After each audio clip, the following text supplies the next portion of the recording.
The first week one poll was released earlier today, and it's not exactly ideal for Syracuse for week one, but it could be good down the road.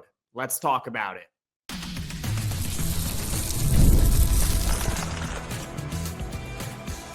You are Locked On Syracuse, your daily podcast on the Syracuse Orange, part of the Locked On Podcast Network, your team every day.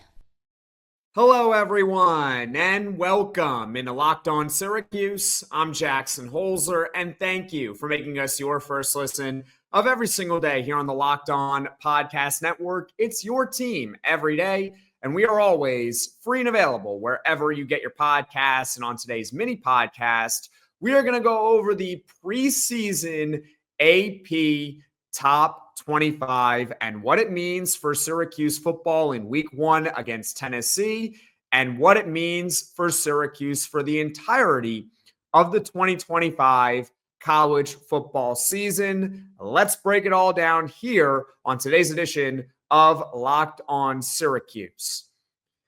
Syracuse football for the sixth consecutive season is not ranked in the AP preseason top 25. Ironically, the last time they were ranked in the preseason top 25 in the Associated Press poll, you got to go back to 2019 when they were also coming off a 10-win season. So this time around, Syracuse not getting as much respect. Syracuse did not also receive any votes in the AP poll. This differs from the coaches poll, which was released last week, where Syracuse got enough votes to the point where they were ranked the 40th best team in the nation. Now, switching gears back to the AP, for Tennessee, they are ranked 24th in the initial top 25 rankings. What does this mean for Syracuse? Well, it's not exactly ideal for week one. Let's say Syracuse pulls off an upset against Tennessee. Right now over on FanDuel, if you check the odds, they are 14.5-point underdogs. But let's say Syracuse pulls it off, which myself and many of you will be very happy if Syracuse can beat Tennessee in week one.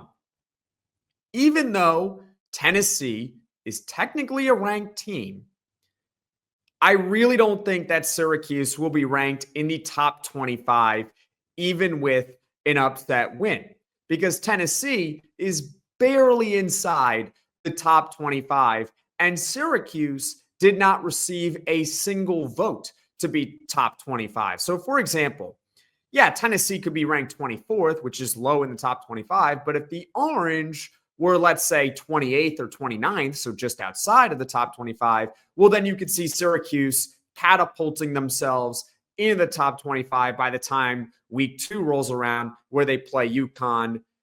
The only way I could see Syracuse at this point being ranked after week one is if they manage to blow out Tennessee. If they blow out Tennessee, then all bets are off. But if they pull off an upset, I assume it's going to be close, and therefore Syracuse probably won't be ranked. But it's also bad for this reason. If Syracuse wins, Tennessee will fall outside the top 25. And so, technically the Orange would receive a quote-unquote ranked win. But it feeds into the narrative that if Syracuse manages to beat Tennessee, I don't see this team getting a lot of national respect. I just don't. I could be totally wrong on it, but I don't see them getting a ton of national respect. They'll just sit there and say, oh, yeah, well, Syracuse beat Tennessee. That means Tennessee is bad because we don't think Syracuse is very good. We were wrong on Tennessee. And overall, I would like to tell you that this stuff doesn't matter.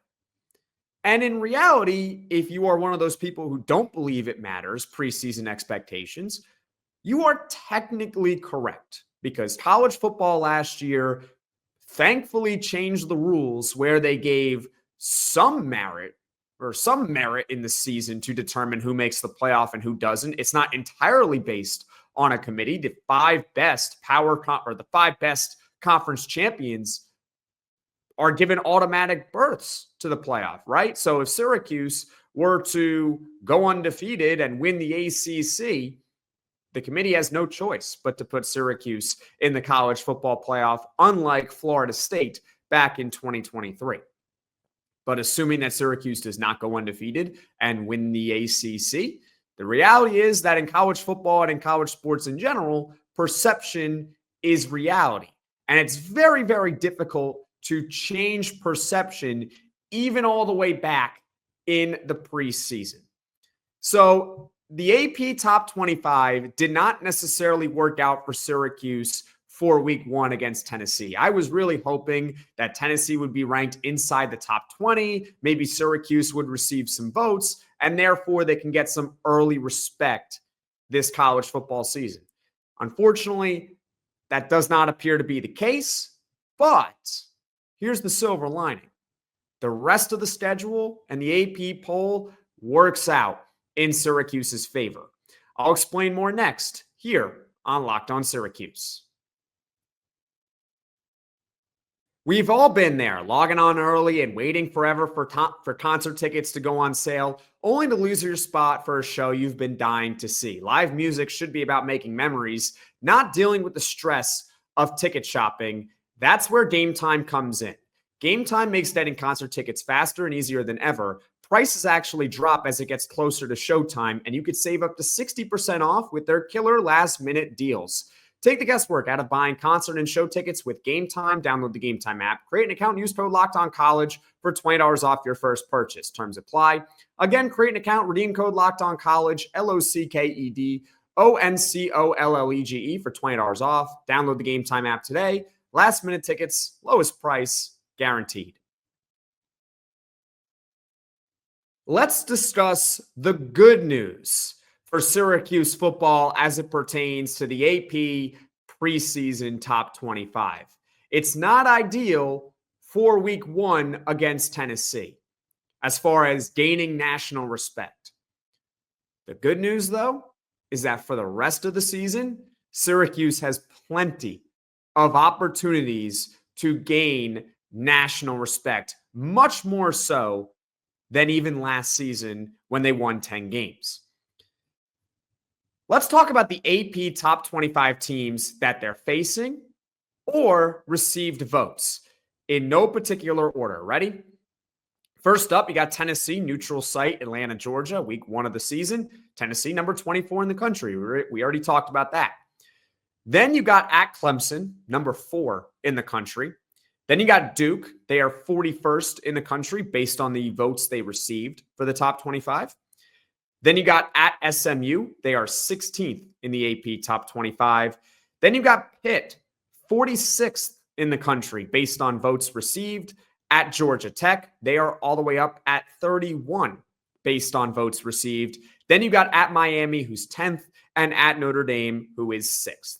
So to recap for you, the Orange are facing 5 preseason AP top 25 teams on their schedule, and they are facing 8 total teams on their schedule that at least received votes for the top 25. So the bottom line is this. If Syracuse handles its business this regular season, they are going to get plenty of national respect. Unlike last year, where Syracuse won 9 regular season games, the 10th win came in the Holiday Bowl, they did not get really any college football playoff consideration with 9 wins. They just didn't. They were inside the top 20, or they were just outside the top 20. They were somewhere around 20. You need to be inside the top 12 to make the college football playoff. So they didn't get much consideration. This time around, if Syracuse manages to win 9 games in the regular season, which I think is honestly their ceiling, they'll get college football playoff looks. I can't sit here and promise you they're in the college football playoff with 9 wins. But what I can assure you is that we'll be watching Selection Sunday with the chance that Syracuse could get into the college football playoff with 9 regular season wins, unlike last year. What are your thoughts on the initial AP top 25 for Syracuse and in general? Feel free to comment in the comment section below. As far as what is coming up on Locked On Syracuse, good news is that this is not your only podcast today, because later on, probably at 6 p.m. Eastern, the usual time, barring any sort of delays, we will have a full podcast talking about the Syracuse quarterback battle. So that's what's coming up on Locked On Syracuse here in, well, the rest of the day, right? Thank you for making Locked On Syracuse your first listen today. And for your second listen, you could check out the Locked On Portal Show with football recruiting expert Brian Smith. You can also check out Locked On ACC with hosts Alex Stano and Kenton Gibbs. I'm sure they're going to have plenty of thoughts on the AP Top 25. And you can also check out Locked On College Football with host Spencer McLaughlin for all things related to college football. He dives into literally everything. You can find those podcasts on YouTube or wherever you get your podcasts. Folks, thank you all so much for watching. Thank you all so much for listening. If you like this podcast, be sure to hit that like button. If you really enjoy the podcast, be sure to hit subscribe and tell all your friends about Locked On Syracuse so this channel can grow and reach all Syracuse Orange fans. And I will see you all later tonight.